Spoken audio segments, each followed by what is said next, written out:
Bienvenue à tous sur ma chaîne. Aujourd'hui, je vous emmène dans un voyage fascinant et avertissant à travers l'histoire d'Abu Lahab, l'oncle du prophète Muhammad, dont le nom est à jamais inscrit dans les versets du Coran.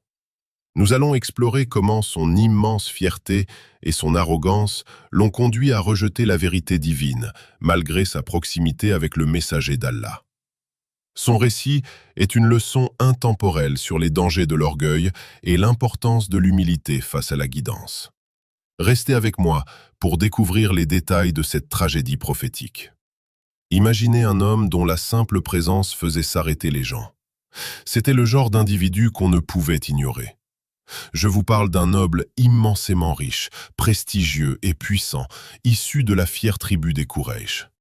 Sa maison se dressait majestueusement parmi les ruelles pavées de la Mecque, et je peux vous dire que ses paroles avaient le pouvoir d'émouvoir les cœurs, ou, au contraire, de détruire des réputations. On l'appelait Abu Lahab, un surnom qui n'était pas son vrai nom, mais qui lui avait été donné à cause de la rougeur intense que prenait son visage lorsqu'il se mettait en colère, et de la violence de sa voix lorsque son orgueil était blessé.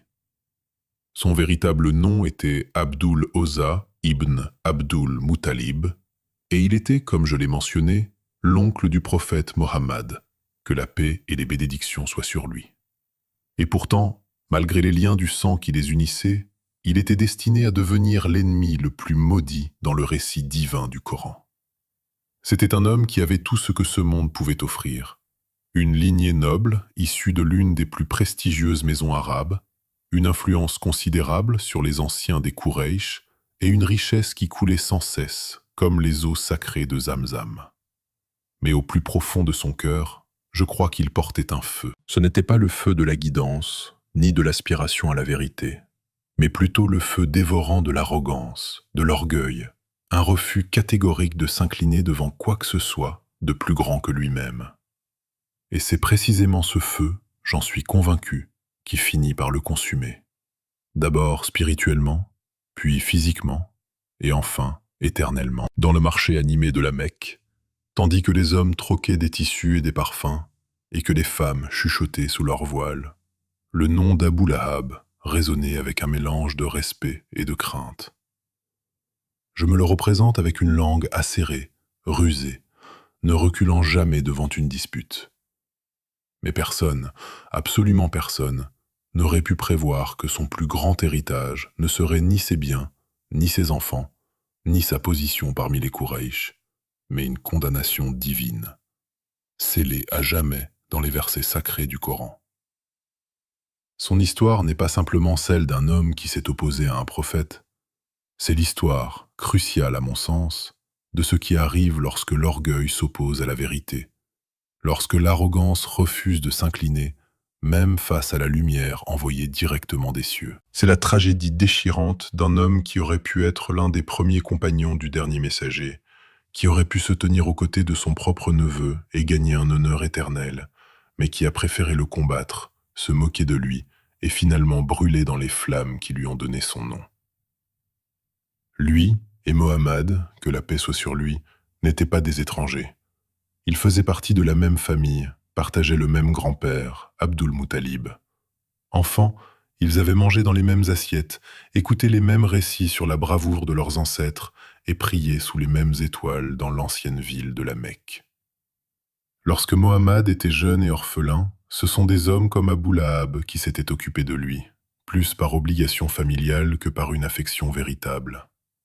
Mais c'était bien avant la révélation, avant que le Coran n'illumine le cœur de Mohammed d'une vérité qui allait, comme nous le savons, bouleverser le monde. Au début, Abu Lahab avait peut-être considéré les retraites spirituelles discrètes de son neveu dans la grotte de Hira comme de simples excentricités d'une âme généreuse. Il avait peut-être même souri en voyant Mohammed devenir un homme admiré pour son honnêteté, connu sous le nom d'Al-Amin, le digne de confiance. Mais tout changea radicalement le jour où Mohammed descendit de la montagne, tremblant après sa première rencontre avec l'ange Gabriel. Il ne marchait plus d'un pas de marchand, mais d'un pas de messager. Et c'était quelque chose, je peux l'affirmer, qu'Abou Lahab ne pouvait absolument pas tolérer. Il ne pouvait accepter que la révélation ne soit pas descendue sur lui-même, ni sur l'élite des Quraysh, mais sur son neveu, un commerçant orphelin, sans armée, sans richesse et sans ambition royale. Son sang bouillonnait d'incrédulité. Je l'imagine se demander « Pourquoi Mohammed ? Pourquoi pas quelqu'un de plus puissant, de plus renommé ? Pourquoi pas moi, Abou Lahab, qui ai tant d'influence et de pouvoir ?» Telles étaient, j'en suis certain, les pensées qui bouillonnaient sous son apparence calme. Elles allaient bientôt éclater en une haine ouverte, mais pour l'instant, elles couvaient. Alors que Mohammed commençait à inviter discrètement les membres de sa famille proche à se convertir à l'islam, à adorer un Dieu unique et à rejeter les idoles, le mépris d'Abou Lahab s'intensifiait. Ce que le prophète appelait le tawhid, le monothéisme pur, Abou Lahab le considérait comme une attaque directe contre les traditions sacrées de ses ancêtres, une insulte au statut social sculpté par les générations passées et une menace pour l'ordre social qui maintenait les Quraysh au cœur de la vie spirituelle et économique de l'Arabie. Pour lui, l'islam n'était pas seulement une religion, c'était une rébellion qu'il avait juré d'écraser. Le moment allait bientôt venir, un moment qui allait non seulement révéler sa haine, mais aussi, de manière ironique, l'immortaliser. Le jour où Mohammed se tint sur le mont Safa, élevant la voix pour que tous l'entendent, déclarant l'avertissement urgent qu'il avait reçu de son Seigneur, fut le jour où Abou Lahab fit un choix. Pas seulement celui de ne pas croire, pas seulement celui de s'en aller, mais celui de se moquer, de maudire, d'humilier, et ce, devant les tribus, devant son peuple, et devant le messager d'Allah lui-même. C'est ainsi que commença la chute finale d'un homme dont le feu intérieur aurait pu réchauffer la vérité, mais qui, au lieu de cela, le consuma entièrement dans le déni. Je peux presque entendre le soleil se lever à peine lorsque l'appel résonna dans les vallées étroites de la Mecque. Une voix ferme, familière et urgente appelait les tribus. « Ô enfant de Fir, ô enfant d'Adi, fils d'Abd Manaf !» Le prophète Mohammed, que la paix et les bénédictions soient sur lui, appela tous les clans des Quraysh. C'était l'ancien cri tribal, l'appel qui signalait une alarme ou une urgence. Et le peuple répondit, je me l'imagine, en sortant de leur maison, quittant leurs marchés et leurs rassemblements, et suivant la voie en laquelle ils avaient confiance, vers le mont Safa, cette élévation rocheuse où des générations précédentes avaient assisté au jugement des chefs et des anciens. Aujourd'hui, ils allaient être témoins de quelque chose de bien plus grand. Le prophète se tenait devant eux, noble, calme, rayonnant d'un sérieux qui apaisait même les cœurs les plus sceptiques. Ils ne le connaissaient pas comme un menteur, ni comme un intrigant, mais comme Al-Amin, celui à qui ils avaient confié leurs secrets, leurs richesses et leurs traités de paix. Si cet homme les appelait, ce n'était pas pour faire du spectacle. Alors que les gens se rassemblaient en contrebas, il posa une question qui saisit leur attention avec la force de la foudre. « Si je vous disais qu'une armée ennemie se trouve derrière cette colline, prête à vous attaquer, me croiriez-vous » La foule murmura son accord. « Oui, nous ne t'avons jamais vu mentir. » Ce fut un moment de reconnaissance mutuelle entre l'orateur et son auditoire, entre la vérité et la confiance. Puis il dit, et je sens le poids de ces mots, « Je suis celui qui vous avertit avant un grand châtiment. Je vous appelle à n'adorer qu'Allah, l'unique. Abandonnez vos idoles, vos faux dieux et votre orgueil arrogant, car ils ne vous sauveront pas le jour où chaque âme sera appelée à rendre compte. » Ces mots frappèrent comme un coup de tonnerre. Certains restèrent stupéfaits, d'autres se regardèrent confus. Était-ce vraiment le même Mohammed qu'ils avaient connu toute leur vie ? Avait-il déclaré la guerre au fondement même de leur identité ? Puis un ricanement retentit dans la foule, aigu, fort, destiné à humilier. Il venait d'un homme qui aurait dû être le premier à défendre son neveu. Mais au lieu de cela, il cria avec venin. « Taban laka, Ali Hada Jamatana, que tu sois ruiné, C'est pour cela que tu nous as rassemblés. » C'était la voix d'Abou Lahab. Son insulte était plus que personnelle. C'était un rejet public, un rejet calculé, destiné à retourner les cœurs contre le messager. Elle transperça le caractère sacré du moment comme une pierre acérée. La foule s'agita. Certains approuvèrent d'un signe de tête, d'autres restèrent indécis. Mais le silence avait été rompu par celui-là même qui aurait dû faire preuve de loyauté. En une seule phrase, Abou Lahab se déclara non seulement un non-croyant, mais aussi le premier ennemi déclaré de l'islam. Le prophète, que la paix et les bénédictions soient sur lui, ne répondit rien. Il n'insulta pas, il ne riposta pas. Il avait fait ce qu'on lui avait demandé, avertir. Et bien que la voix d'Abou Lahab ait rugi ce jour-là, une autre voix, plus puissante et éternelle, était sur le point de descendre d'en haut. Peu de temps après cet événement sur le mont Safa, une révélation divine fut envoyée. Ses mots étaient tranchants, son rythme inoubliable et son message définitif. Tabat yada Abi Lahabin wa tab. Les mains d'Abou Lahab sont ruinées, et lui aussi est ruiné. Le Coran, dans toute sa majesté et sa précision, avait parlé directement d'un homme vivant. Un homme qui continuait à marcher dans les marchés, à manger et à boire parmi les siens, mais dont le sort était déjà scellé. Le reste de la sourate suivit comme autant de coups de jugement. Je me souviens des versets. Ni sa richesse, ni ce qu'il a acquis ne lui serviront. Il entrera dans un feu ardent, et sa femme, porteuse de bois, aura autour du cou un collier de fibres tressées. Jamais auparavant, et jamais depuis, un ennemi spécifique n'avait été nommé dans les Écritures sacrées. Seul Abou Lahab. L'honneur d'appartenir à la lignée du prophète, la chance d'être rappelé parmi les premiers croyants, lui furent complètement retirés et remplacés par une honte éternelle. La sourate ne se contenta pas d'exposer la rébellion d'Abou Lahab. Elle rendit également ses efforts futurs inutiles.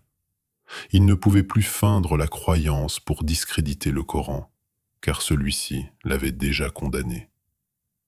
Cette sourate était à la fois une malédiction et un miracle, car elle concernait un homme vivant qui avait la possibilité de feindre le repentir et de saper le message, mais dont le cœur était si dur, si arrogant, si aveuglé par l'orgueil qu'il n'essaierait même pas. Il ne croyait pas. Il ne croirait jamais. Il ne pouvait pas croire. Son destin n'était pas seulement écrit, il était récité, mémorisé et préservé pour toutes les générations.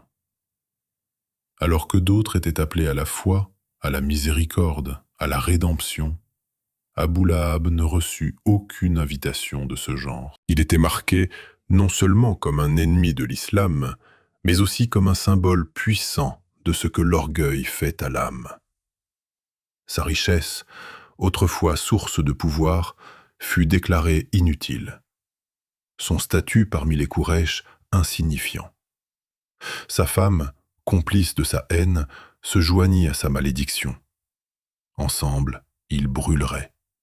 Lui, dans les flammes de la justice divine, elle, comme porteuse du combustible, son arrogance enroulée autour de sa gorge comme une corde qu'elle aurait elle-même tressée. Ainsi fut scellé l'héritage d'Abou Lahab, non par la main de l'homme, mais par le décret du Très-Haut. Et ainsi commença un nouveau chapitre de l'histoire où la vérité se leva comme le soleil levant, et ceux qui tentèrent d'en bloquer la lumière furent brûlés par leur propre ombre. Aux yeux de son peuple, Abou Lahab avait toutes les raisons de marcher la tête haute. Je l'imagine, entouré de luxe. Ses maisons étaient remplies de soie, d'épices et d'or étincelant. Il possédait des chameaux et des esclaves, des vignobles et des routes commerciales. Et sa richesse se multipliait au fil des ans comme des dattes mûries sous le soleil du désert. Aucun marchand n'osait s'opposer à lui dans les affaires, et aucun voyageur ne passait par la Mecque sans entendre son nom. Ses fils étaient mariés dans des familles nobles, Et sa position parmi les Quraysh restait incontestée. Aux yeux du monde extérieur, c'était un homme influent, intouchable et sûr de lui. Pourtant, devant la cour du Tout-Puissant, sa fortune était déjà déclarée sans valeur. Dans le chapitre même qui maudissait son nom pour l'éternité, Allah révélait le caractère illusoire de son succès. Sa richesse ne lui servira à rien, ni ce qu'il a acquis. Tout ce qu'Abou Lahab avait accumulé, les richesses, les louanges, le statut, fut réduit en cendres devant le divin. Il avait vécu comme si sa richesse pouvait acheter la sécurité, comme si son argent pouvait éclipser la vérité, comme si son empire pouvait bloquer la lumière de la révélation. Mais la richesse, aussi grande soit-elle, ne peut racheter une âme du décret d'Allah. Ses châteaux et ses pièces d'or ne purent le protéger du feu qui l'attendait, et l'héritage qu'il avait bâti avec de l'or ne serait rappelé que par la fumée de son incroyance. Et pourtant, même après que le Coran eut publiquement annoncé sa condamnation, Abou Lahab ne changea pas de cap. Il ne réfléchit pas, il ne trembla pas, il ne tomba pas à genoux pour implorer miséricorde. Au contraire, il s'accrocha encore plus à son orgueil et redoubla d'opposition. Chaque verset récité par le prophète, que la paix et les bénédictions soient sur lui, était accueilli par une nouvelle insulte de la part de son oncle. Chaque moment de dawa, chaque rassemblement au nom d'Allah devenait la cible de son mépris. Il ne se contentait pas de rejeter l'islam, il transforma sa vie en une véritable campagne de résistance. Son arrogance devint plus lourde que sa richesse, et son âme plus sombre que les idoles qu'il défendait. Pourtant, il n'était pas seul. Dans les coulisses, semant le poison et attisant le feu, se trouvait une femme aussi venimeuse que lui. Sa femme, Arwa bent Harb, mieux connue sous le nom Jamil, était la sœur d'Abou Soufiane, issue de l'aristocratie et une agente active dans la mission visant à humilier le messager. La haine Jamil pour l'islam n'était pas moins féroce que celle de son mari. Elle ne se contentait pas de rester assise derrière le voile de sa maison, nourrissant son mépris en silence. Non. Elle parcourait les rues de la Mecque avec une rage calculée, ramassant des branches épineuses, des pierres pointues et des débris du désert. De ses propres mains, elle les dispersait sur les chemins où le prophète, que la paix et les bénédictions soient sur lui, avait l'habitude de marcher. Elle s'était donnée pour mission personnelle de faire du mal, non pas avec des épées, mais avec sa méchanceté sournoise. Elle n'avait pas besoin de crier ou de frapper pour montrer clairement sa guerre. Son silence, ses regards, ses actes de sabotage cachés en disaient. Le Coran immortalisera ses actions non pas par son nom, mais par son rôle, la porteuse de bois. C'était une métaphore si puissante que des générations frémirent devant sa profondeur. Elle transportait le combustible pour le feu de son mari, le combustible de la calomnie, le combustible du rejet, le combustible de l'incrédulité. Et le jour du jugement, elle porterait un bois différent, le poids de ses péchés, de ses complots et de ses moqueries, enroulé autour de son cou comme une corde de fibres de palmier tressées. Son orgueil avait façonné son propre nœud coulant. Ensemble, Abou Lahab et Jamil formaient un couple sans égal en matière d'arrogance. Alors que les autres craignaient les conséquences de leur rejet du prophète, eux étaient fiers de leur défiance. Ils arboraient leur rejet comme un badge d'honneur, comme si leur lignée et leur richesse leur conféraient l'immunité. Mais le Coran les a mis à nu. Il a révélé non seulement leurs actions, mais aussi leur avenir. La sourate qui maudissait Abou Lahab scellait également son destin, sans exception, sans échappatoire, sans salut. Ce n'était pas un avertissement, c'était une sentence, et elle resterait en vigueur jusqu'à la fin des temps, récitée dans chaque prière, chaque mosquée, chaque rassemblement de croyants. Ce qu'ils avaient tenté de détruire, la réputation du prophète, que la paix et les bénédictions soient sur lui, fut exaltée, et ce qu'ils avaient tenté de protéger, leur héritage, leur nom, leur fierté, fut enseveli sous le poids de l'humiliation divine. Leur histoire est un rappel, une leçon pour chaque génération. Les ennemis les plus féroces de la vérité ne sont pas toujours des étrangers. Parfois, ce sont des membres de notre famille. Parfois, ils partagent notre sang. Mais aucune relation ne peut s'interposer entre la justice et son accomplissement. Aucune richesse ne peut couvrir la puanteur de l'incroyance, et aucun partenariat terrestre ne peut protéger du feu lorsque ces flammes ont déjà été promises. Abu Lahab et sa femme marchaient parmi le peuple comme des nobles. Mais leur destin n'était pas scellé dans les palais, mais dans le châtiment. Ils se moquaient du messager, ils se moquaient du Coran. Mais ce faisant, ils ont gravé leur nom dans ces versets, non pas comme des héros, ni comme des martyrs, mais comme des avertissements éternels, indélébiles et inéluctables. Au fil des jours et des années, la haine d'Abu Lahab s'est intensifiée, devenant plus personnelle, plus désespérée. Il n'était plus simplement un opposant au message de Mohammed. Il était devenu obsédé par l'idée de le discréditer à tout prix. Partout où allait le prophète, que la paix et les bénédictions soient sur lui, Abu Lahab n'était pas loin derrière, agissant comme une ombre empoisonnée. Si le messager se tenait sur la place du marché pour appeler les gens à adorer le Dieu unique, Abu Lahab se tenait à quelques pas de lui, l'interrompant, le chahutant, avertissant les voyageurs de ne pas le croire. Si Muhammad, que la paix et les bénédictions soient sur lui, parlait d'ordre, Abu Lahab murmurait qu'il était fou. Si le prophète décrivait le paradis, Abu Lahab se moquait de lui en le traitant de poète fou. Sa stratégie n'était pas l'argumentation, ni la raison, ni même la théologie, mais la calomnie, le bruit et la distraction. Il espérait noyer la vérité dans le ridicule. Je suis sûr qu'il payait des poètes pour composer des vers insultants à l'égard du prophète, soudoyait des voyageurs pour qu'ils répandent des mensonges sur l'islam et montait les membres de sa famille les uns contre les autres. Pour lui, la dawa n'était pas un appel à la réflexion, mais une menace à anéantir. Et pourtant, malgré tous ses efforts, les paroles du Coran continuaient de se répandre. Esclaves et nobles étaient attirés par sa clarté, sa justice, sa promesse d'un jour où tous seraient égaux sous le jugement d'Allah. Cela terrifiait Abu Lahab plus que n'importe quelle armée. L'islam remettait en cause non seulement sa religion, mais aussi son pouvoir, son autorité, toute sa vision du monde. Il redoubla donc d'efforts. Il lança une campagne pour briser le messager de l'intérieur. Il ordonna à ses fils de divorcer des filles du prophète. Son fils Utba divorça de Ruqayya avant même que leur mariage ne soit consommé, humiliant ainsi la famille du messager en public. Chaque acte de gentillesse était répondu par la cruauté. Chaque signe de vérité était déformé pour en faire un objet de mépris.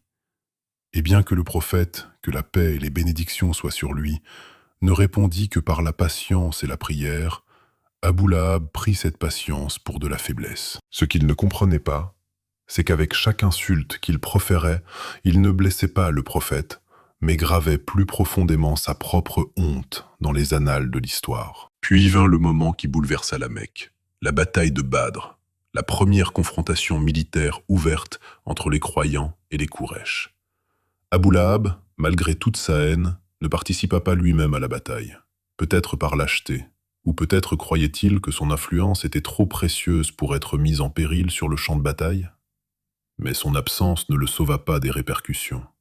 Lorsque la nouvelle arriva que 70 des meilleurs guerriers des Quraysh avaient été tués, dont de nombreux proches alliés d'Abu Lahab, son visage pâlit et son attitude se brisa.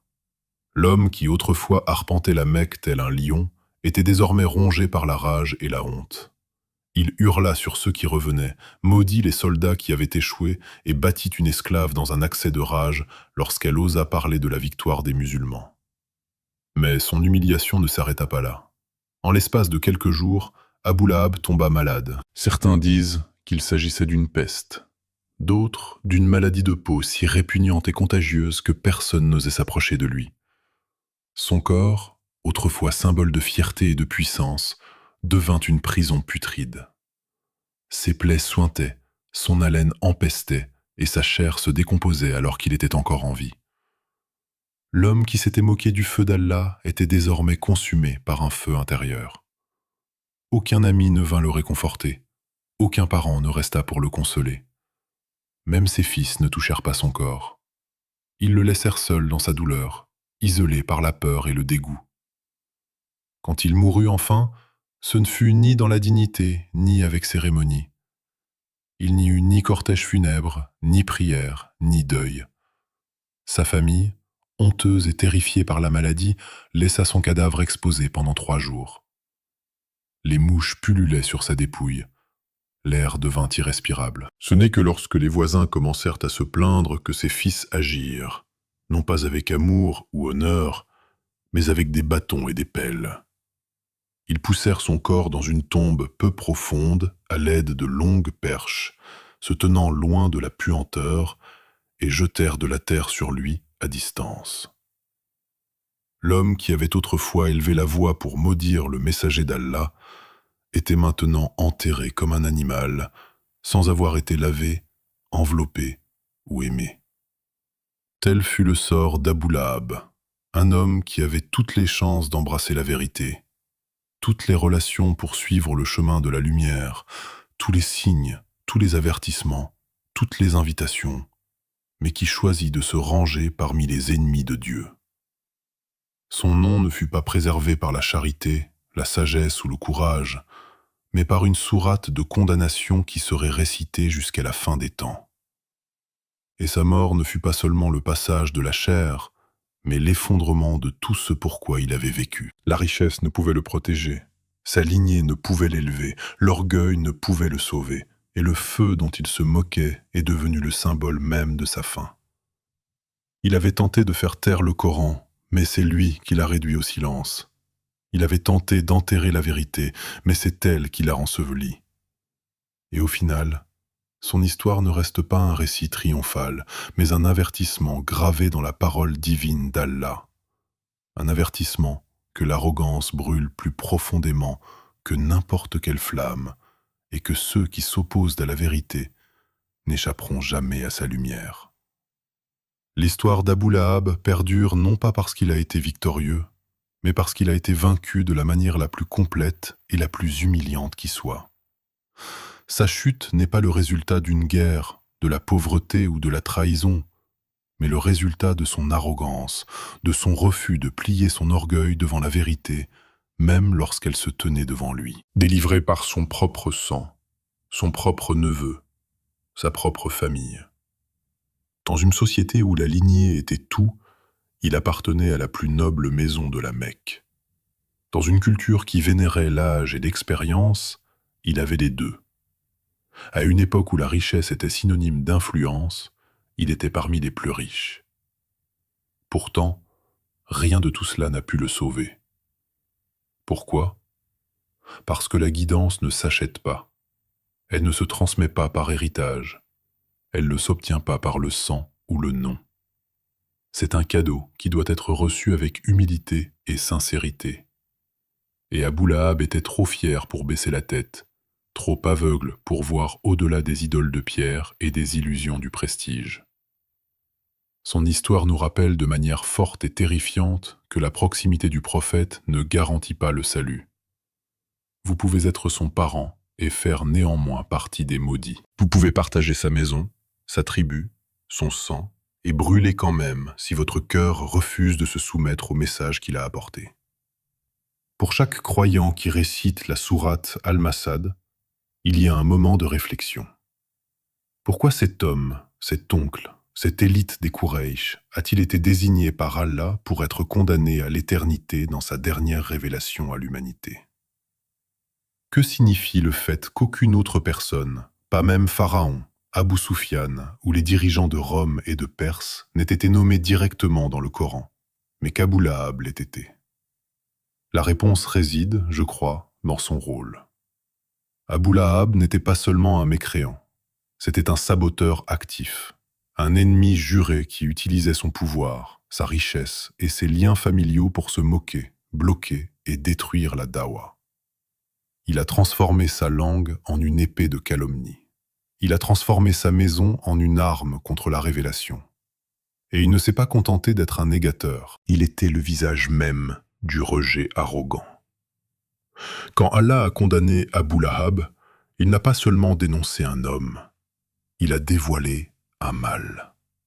Le mal du sentiment d'avoir des droits, le mal de l'arrogance héréditaire, le mal de penser que parce qu'on a un statut sur terre, on est à l'abri du jugement céleste.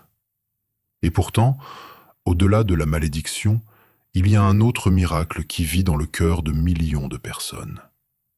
Alors que la mémoire d'Abu Lahab brûle de honte, le message qu'il a tenté d'éteindre illumine désormais le monde entier. Le prophète, que la paix et les bénédictions soient sur lui, ce même neveu qu'il raillait, est aujourd'hui le nom le plus prononcé sur la planète. Des déserts d'Arabie aux montagnes du Cachemire, des villages africains aux villes européennes animées, le nom Mohammed est prononcé avec amour, révérence et nostalgie. Et la sourate qui a condamné Abu Lahab est désormais mémorisée par les enfants avant même qu'ils n'atteignent l'âge de la prière. Elle est récitée dans le calme qui précède l'aube, murmurée dans les dernières prosternations de la nuit et résonne dans l'air au-dessus de toutes les mosquées de la terre. En essayant de détruire le Coran, Abu Lahab n'a fait que s'assurer une place dans celui-ci. À jamais comme un avertissement, jamais comme une lumière. Des générations ont passé, des royaumes sont tombés, des empires se sont élevés et ont disparu dans la poussière. Mais le nom d'Abu Lahab brûle toujours dans les paroles d'Allah. Son histoire continue d'être racontée non pas parce qu'elle apporte de la joie, mais parce qu'elle apporte des leçons. Il est le symbole de l'homme qui aurait pu être sauvé, mais qui a choisi la destruction. Celui qui avait toutes les chances, tous les privilèges, mais qui a échoué à la seule épreuve qui comptait. Reconnaître la vérité et s'y soumettre lorsqu'elle s'est présentée. Et ainsi, la sourate perdure, un court chapitre au poids éternel. Une sourate qui ne parle pas seulement d'un homme, mais de chaque âme qui marche sur terre avec fierté et incrédulité dans son cœur. Chaque récitation est un témoignage. Allah n'oublie pas. Il honore son messager, et ceux qui se moquent de la lumière seront noyés dans les ténèbres. Quelle que soit la luminosité de leur richesse passée, Abu Lahab n'est plus. Mais la leçon qu'il laisse derrière lui est tout aussi pertinente aujourd'hui qu'elle l'était alors. Le Coran ne se contente pas de raconter l'histoire, il dit la vérité. Et dans cette vérité réside un choix pour chaque auditeur, chaque lecteur, chaque âme. Être parmi ceux qui suivent le prophète ou parmi ceux qui suivent leur orgueil. Être rappelé dans la miséricorde ou rappelé dans le feu. La flamme qui a dévoré Abu Lahab brûle toujours, mais elle ne brûle plus que comme un avertissement. Une flamme qui dit « Voilà ce qu'il advient de ceux qui s'opposent à la lumière d'Allah. » Et pourtant, pour ceux qui écoutent le message, pour ceux qui humilient leur cœur et adoucissent leur âme, le Coran ouvre une autre voie, une voie du pardon, une voie de la foi, une voie qui ne mène pas à un feu ardent, mais à des jardins sous lesquels coulent des rivières, et à une paix qui ne s'éteint jamais. Telle est la différence entre ceux qui suivent Abu Lahab et ceux qui suivent Mohammed, que la paix et les bénédictions soient sur lui. Les uns finissent dans les flammes, les autres dans la lumière.